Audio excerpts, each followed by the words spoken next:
వినయము కలిగిన హృదయం.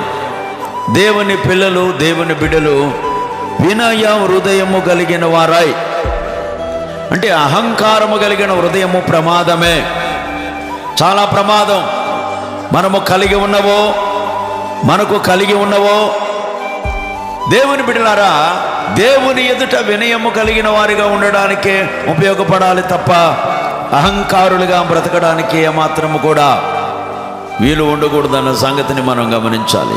దేవా, నా హృదయంలో అహంకారము లేదు అని నువ్వు చెప్పగలవా?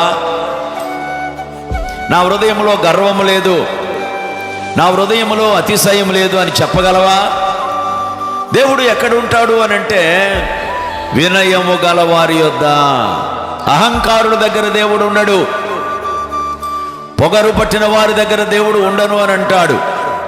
కనుక దేవుడు మన మధ్యలో, మనతో, మన ఎదుట ఉండాలి అని అంటే తప్పక దేవుని సన్నిధిలో మనము వినయ మనస్సు కలిగిన వారిమై, వినయ హృదయము కలిగిన వారిమై, అహంకార మనస్సు హృదయము లేని వారిగా మాత్రమే బ్రతకాలి.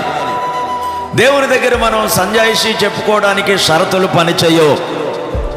ఎందుకనంటే ఆయన పరిశుద్ధుడు కనుక ఆయన పిల్లలు కూడా పరిశుద్ధులుగా బ్రతకాలని కోరుకుంటున్న దేవుడు.